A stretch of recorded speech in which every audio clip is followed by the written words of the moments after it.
Okey, Assalamualaikum dan kawan-kawan. Okey, sekarang ni tengok ni. Kita dah sedia 5 kilo ikan laut. Kita nak buat apa? Kita nak sediakan fish amino acid ataupun baja ikan. Okey. Ni. First, kita kena ada tong. Ni tong biru untuk kita peram ikan kita dengan air lah. Saya pakai 2 bahan je, ikan laut dan air. Air ni kita tak boleh pakai air yang ada klorin lah. Kita boleh pakai air sungai, air tasik, air telaga. Sekarang ni pahit saya pakai air telaga. Jadi kita boleh pakai. Sebab apa kita tak boleh nak pakai air bekalan air yang ada klorin tu?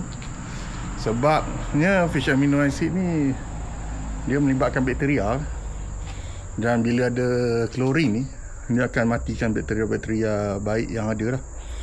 Tujuan tu kita buat fish amino acid ni untuk kita hidupkan balik tanah yang kurang subur, yang tak subur, maknanya tanah yang keras apa semua. Jadi kita nak jadikan dia gembur balik. Dia gembur, cantik, dengan kaya dengan bakteria yang baik untuk pertumbuhan pokok. Dan inilah untuk suburkan balik pokok-pokok kita. Dan bila tanah kita ada banyak bakteria baik, pengudaraan untuk dalam tanah tu sendiri akan jadi cantik dan menyuburkan pokok kita lah.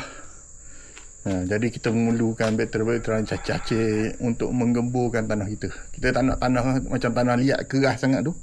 Jadi akar, bila tanah keras sangat, akar pun tak boleh nak, akar rambut pun tak boleh nak berkembang. Untuk mencari baja kepada pokok tu. Okey, first tengoklah ikan yang saya guna, ikan ni lah, ikan laut, ikan kembung. Okey, ikan yang kita guna sekarang ni 5 kilo ikan. Saya dah potong kecil-kecil supaya senang untuk dia lebih terurai. Kita pakai ikan yang biasa, ikan yang reject lah. Biasa kita pakai ikan yang reject, ikan busuk, supaya dia lebih senang. Kalau pakai ikan yang boleh makan tu rugi pula rasanya kan. Masukkan dalam tong ni. Okey. Sekarang sukatan dia 5 kilo ikan, kita perlu masukkan 18 liter air. Air bersih ya.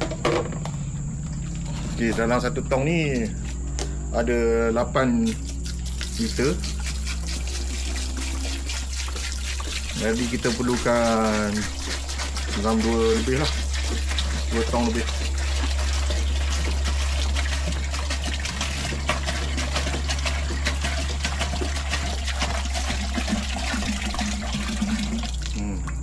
Proses dia ni lebih kurang macam buat budu ke.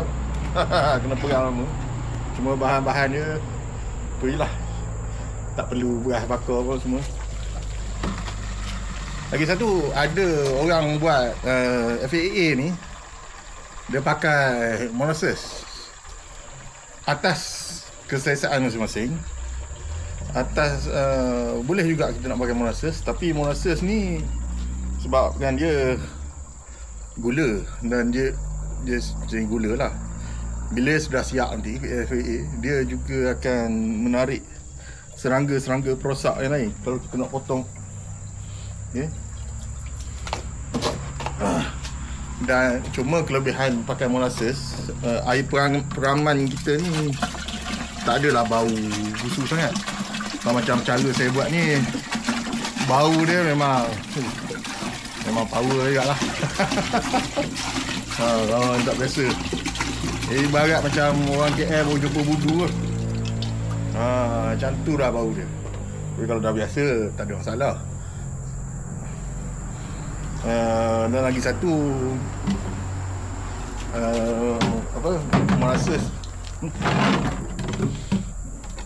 molasses tu pun boleh juga untuk membantu pembiakan bakteria-bakteria lain. Atas ke masing-masing, nak guna boleh, tak nak guna pun boleh. Untuk saya tak guna sebab saya tak nak molasses tu nanti hasil saya nanti menarik serangga-serangga lain dan merosakkan pokok saya. Okay. Cukup 18 liter.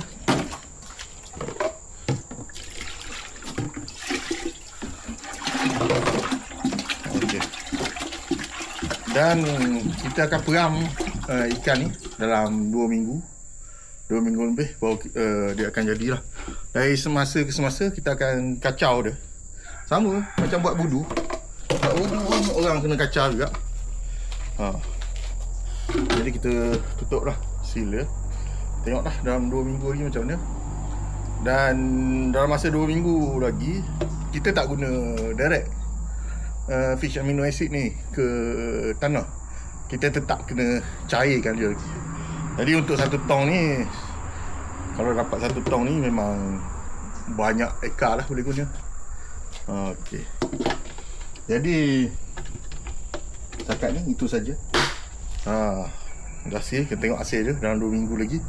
Kalau ada apa-apa boleh komen, boleh tanya atau kongsi pengalaman anda untuk pakai FAA.